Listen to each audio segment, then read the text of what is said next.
La coupe à l'aspirateur n'est pas vraiment une nouveauté, et nombreux sont les toiletteurs qui pratiquent cette technique.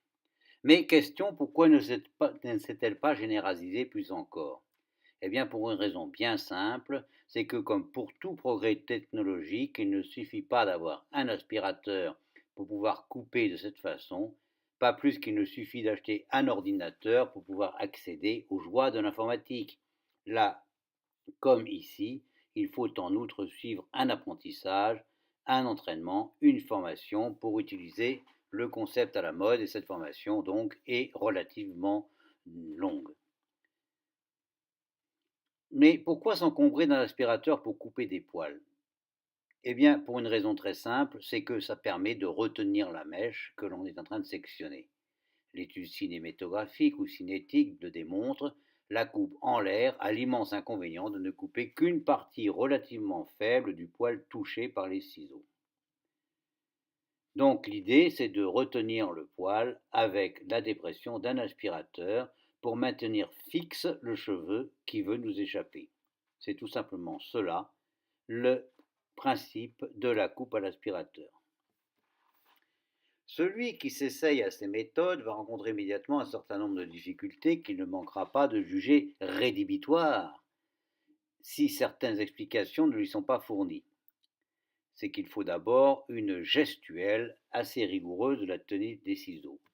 Mais la plus grande difficulté est celle de bien se placer par rapport au chien. Vous avez une main qui tient les ciseaux, l'autre qui tient le manche de l'aspirateur, personne ne tient le chien qui doit se tenir tout seul. Eh bien, c'est possible, bien entendu, mais il faut encore une gestuelle très rigoureuse, une sorte de judo du chien, qui utilise le fait que le chien se méfie de l'aspiration qu'il ressent pour le conduire à se placer comme nous le souhaitons et à conserver au moins quelques instants la position souhaitée. Quelques mots concernant le matériel. Il nous faut une dépression excessive ne servirait à rien, car elle imposerait de se tenir très loin du chien. Donc il vous faut au minimum, d'après mon expérience, 1300 mm de dépression de colonne d'eau et ne pas dépenser 1800. Quant au diamètre du tuyau, il faut qu'il soit compris entre 3 et 5 cm. Donc la coupe à l'aspirateur permet de gagner énormément de temps et de précision et donne un accès aux velours les plus parfaits pour ceux qui ont un bon coup de ciseau. Bien sûr, vous allez plus vite, mais surtout, vous n'avez pas besoin de recoiffer le chien et de couper plusieurs fois. Vous pouvez toujours recoiffer si ça vous amuse, mais vous découvrirez que vous n'aurez plus rien à couper. Vous gagnez donc en qualité de travail tout en divisant le temps d'exécution par 3, 4, sinon plus, lorsqu'on est entraîné. Enfin, du point de vue de l'hygiène, c'est très bien de ne plus avoir de poils qui traînent partout.